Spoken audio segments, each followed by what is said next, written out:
అలసిన వానికి ఊరడించు మాటలు. సహోదరుడు భక్తి సింగ్ గారి పరిచర్య నుండి సేకరించిన అనుదిన ధ్యానములు. జూన్ 5.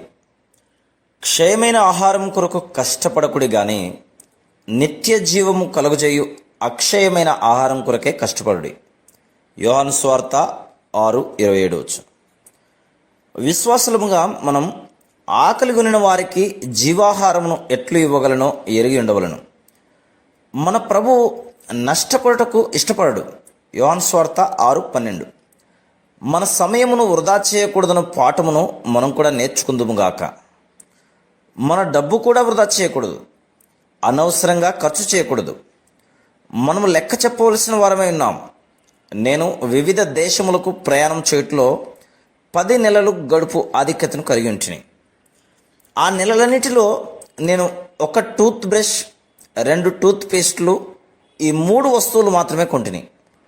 మరి దేనిని కొనుటకు దేవుడు నాకు స్వాతంత్రం ఇవ్వలేదు. ఎందుకనగా డబ్బును మరి ఎక్కువ ఉపయోగకరంగా వాడవచ్చును. నాకు ఏ కొరత లేకుండా దేవుడు నా అవసరతలన్నింటినీ పరలోకము నుండి తీర్చుచున్నాడు. ప్రభువు నాకు డబ్బు రూపంలో చాలా బహుమానములు ఇచ్చను. అంతేగాక ఆ డబ్బును ఇతరులకు ఉపయోగించే ఆధిక్యతను ప్రభు నాకు ఇచ్చను. నేను మార్పు చెందిన ఆరంభంలోనే ఈ పాఠమును నేర్చుకుంటుని. నా క్రైస్తవ జీవిత ఆరంభంలో ఎవరైనాను అడిగినేలా ఇవ్వవలనని లేఖనం చెప్పుచున్నది గనక నేను చిన్న రాగి నాణెములను జమ చేసేవాడిని. ఒకనాడు ఒక భిక్షకుడు నా ఎద్దకు వచ్చి నన్ను భిక్షం అడిగాను. నేను ఒక నాణెమును అతనికి ఇవ్వదలుచుతిని కానీ, ప్రభు, ఇది నా డబ్బు ఇచ్చుటకు నీకు అధికారం లేదన్నాను. నేను ఇవ్వవలనని అనుకుంటుని కానీ ఇవ్వలేకపోతుని. అప్పుడు నేను, ప్రభువా, నేను ఆ విధంగా ఆలోచించలేదు అని చెప్తిని. కానీ ప్రభు, అది నా ధనము, నేను నిన్ను క్రయము చెల్లించుకుంటుని, నీకు చెందినదంతయు నాదే. అది డబ్బైనను సమయమైనను సమస్తము నాకు చెందిందే అనను. నేను ప్రభువును క్షమాపణ అడిగితిని. అది ఒకవేళ చిన్న మొత్తమైనను నేను దానిని అనవసరంగా వ్యయపరచరాదని ప్రభు నాకు బోధించను. నీవు ఆకలిగొనను దప్పిగొనను నీ ధనము దేవుని చిత్త ప్రకారం ఖర్చు పెట్టుచున్నావని నిశ్చయం చేసుకును. అప్పుడు నీవు ఇతరులకు ఎట్లు సహాయం చేయవలనో తెలుసుకుందువు. అంతేగాక ఇతరులకు సహాయం చేయట్లో నీవెట్లు ఆనందించగలవో తెలుసుకుందువు. ఎంత కొద్ది మొత్తమైనప్పటికీ డబ్బు వృధా చేయకము. ఎందువలనగా అది నీ డబ్బు కాదు. దానిని ఖర్చు చేయకముందు నీవు ప్రార్థించవలను. ఆయన నీ ద్వారా నీ చుట్టూ ఉన్న వారిని తృప్తిపరచగోరుచున్నాడు గనుక ప్రతిసారి ప్రభు జవాబిచ్చు వరకు నీవు ప్రార్థించవలను.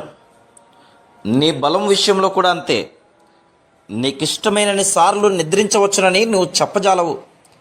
ప్రభువా, నేను అలసిపోతిని, నేను నిద్రించగోరుచున్నాను అని నీవు చెప్పవలను. కానీ ఆయన, అది నా శరీరము, నీది కాదు, నేను క్రయము చెల్లించి తిని అని చెప్పను. ప్రభువే నీ నిద్రను తన స్వాధీనం ఉంచుకొనినేమో. ఆ విధంగా నీ ధనము, సమయము, బలము ద్వారా ఇతరులకు సహాయం చేయుటకు నేర్చుకుందువు. ప్రభువు ఆశీర్వదించిన చిన్న ముక్కలు కూడా ఆకలి కొనిన వారిని తృప్తిపరచు శక్తి కలిగి ఉండును.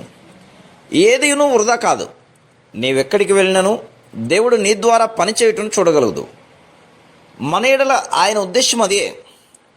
ఇతరులకు వర్తమానం ఇచ్చుటకు మనము జీవపు మాటలు కలిగి ఉందము. ఇతరులకు సహాయం చేయుటకు దేవుని శక్తిని కలిగి ఉందము. మనం ఏమీయును చెప్పకుండాను మన ఉనికి ఆశీర్వాదమును తెచ్చినదిగా ఉండగలదు. కొందరు వారి ఉనికి ద్వారా సంతోషం కలిగించేవారుగా నుందురు. మన వైఖరి ఇట్లుండవలను. ప్రభువా, ఆకలి కొనిన వీరిని తృప్తిపరచు ఆధిక్యతను ఇమ్ము అని ప్రార్థించుము. ఆయన తప్పక నీకు సహాయపడును. వారు వెళ్ళనక్కరలేదు, మీరే వారికి భోజనం పెట్టుడి. మత్తయి సువార్త 14:16. ఇక్కడ మీరే అను పదమునకు నీవు, మీరు అని అర్థం. Praise the lord.